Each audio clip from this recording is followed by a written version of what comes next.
आपण पाहत आहात महाराष्ट्र न्यूज मराठी, एक ध्येय परिवर्तनासाठी। नागरिकांच्या मोठ्या संघर्षातून मलनिस्सारण वाहिनीच्या भूमिपूजनाचा शुभारंभ।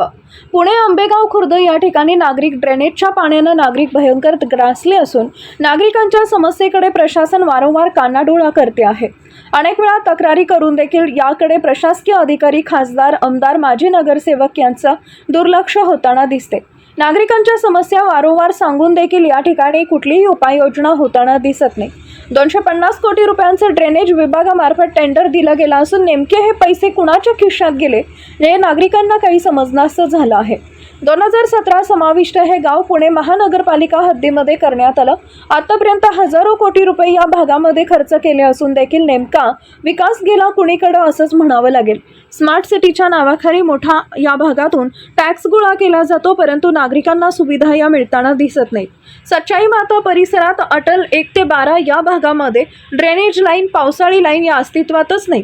त्या नसल्यामुळे ड्रेनेजचं पाणी नागरिकांच्या घराच्या समोर घरामध्ये साठत आहे। त्यामुळे त्या ठिकाणी पांढऱ्या मोठ्या आळ्या, मच्छरचे मोठं साम्राज्य पसरले असून या ठिकाणी पालिकेचे काम करण्यास कर्मचारी कानाडोळा करतात।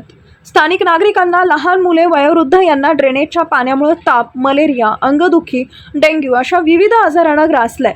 या ठिकाणी कष्टकरी वर्ग मोठ्या प्रमाणात राहत असून अनेकांना दुसरीकडे राहण्यास भाडे परवडत नसल्यामुळे अशा घाणेरड्या परिस्थितीमध्ये नागरिक राहत आहेत। अनेक स्थानिक लोक घरे सोडून गेले असून त्या ठिकाणी मोठी गुन्हेगारी देखील वाढत आहे। आम आदमी पार्टी पुणे शहर अध्यक्ष प्रशांत कांबळे सामाजिक न्याय हे प्रशासनाकडे वारंवार पत्रव्यवहार करत होते।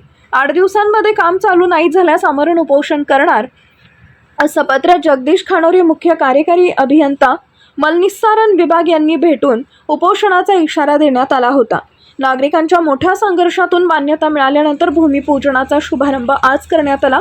त्यावेळेस नागरिक मोठ्या संख्येने उपस्थित होते। अनेक वर्षापासून ड्रेनेजच्या पाण्याने अटल 1 ते 12 आणि हनुमान नगरमधील नागरिक खूप त्रासले होते। सतत रस्त्यावरती ड्रेनेजचं पाणी वाहत होते। वयोवृद्ध, शाळेतील मुले त्या घाणेरड्या पाण्यातून वाट काढत शाळा, हॉस्पिटल कामासाठी जाणं येणं करत होते। त्या पाण्यामुळे रोगराई नागरिकांना होत होती। हॉस्पिटलला खूप पैसे सर्वसामान्य जनतेनं खर्च केला। आता त्यांना कुठल्याही त्रासाला सामोरं जावं लागणार नाही व कुठलाही त्रास होणार नाही। काम चालू झाल्यामुळे नागरिकांनी समाधान व्यक्त केलं आहे।